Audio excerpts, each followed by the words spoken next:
Around the world now, outside the shores of Nigeria, Ukrainian President Volodymyr Zelensky is set to meet U.S. President Donald Trump on Sunday in Florida, seeking Washington's backing for a new proposal aimed at ending the nearly 4-year war with Russia.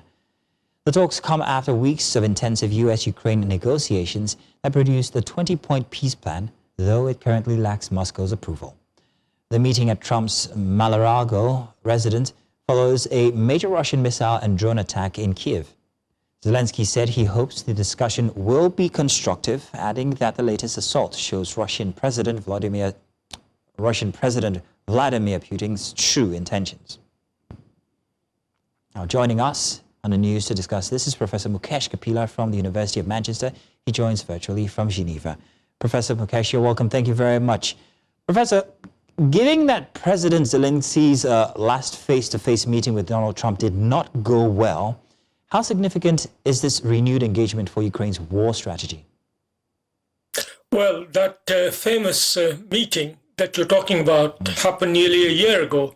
And since then, there have been many interactions between the Ukrainians and the Americans, and further Trump-Zelensky meetings, though usually with the European leaders alongside.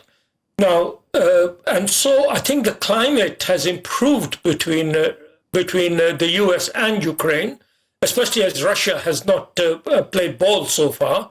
What I think Zelensky hopes to achieve is a more even-sided Russian-American position in relation to the peace that is being negotiated, because previous proposals were so pro-Russia that it put Ukraine in a very difficult position, and that's what Zelensky is hoping to reverse in these bilateral talks. So, Professor, what does Zelensky realistically hope to gain from this Trump endorsement now with the new 20-point peace proposal, especially without Russia's approval yet?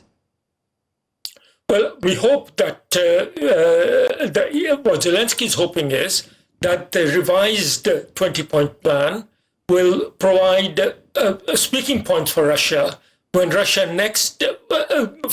America, when Americans next approach the Russians. The talks that are taking place are proximity talks. It's the US that is shuttling in between Moscow and Kyiv. No one else is doing that.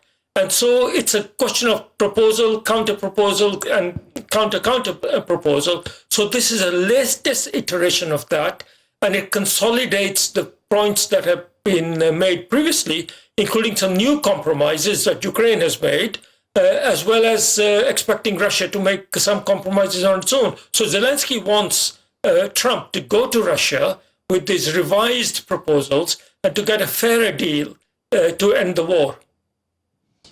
Professor, considering Trump's previously declined Ukraine's request for long-range missiles, what compromises might Zelensky be prepared to make this time? I think Zelensky has made a lot of compromises already.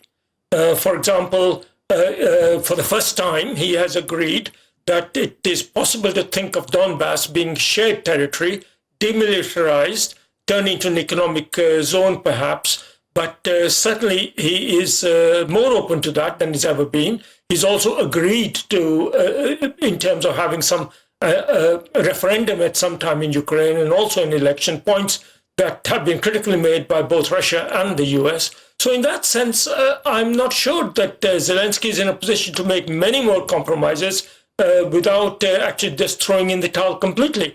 And I very much hope that Trump has the wisdom not to push Ukraine too far, because I don't think that's going to bring peace. Well, the relationship between the US and Russia hasn't been, well, what it used to be.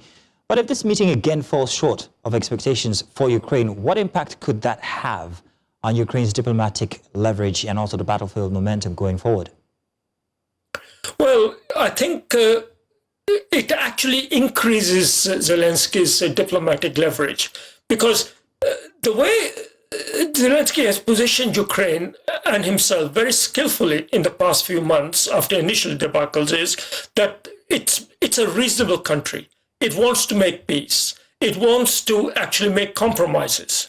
Now, if Russia doesn't want to do that because Russia is determined to achieve whatever it wants through the use of force, then I think it puts Ukraine on a higher moral ground, even more so than before, and therefore it increases Zelensky's diplomatic leverage. Now, Zelensky is weak. Ukraine is weak militarily compared to Russia and compared to the limitations being imposed, especially because of the limitations imposed on arming from the West. But on the other hand, it increases his leverage in terms of what he says to European allies, who are, after all, the ones who are really arming him. And I think their support is even more crucial than that of the Americans. Well, Professor Mukesh, I want to say thank you very much for joining us to have this conversation. Thank you, sir. Thank you.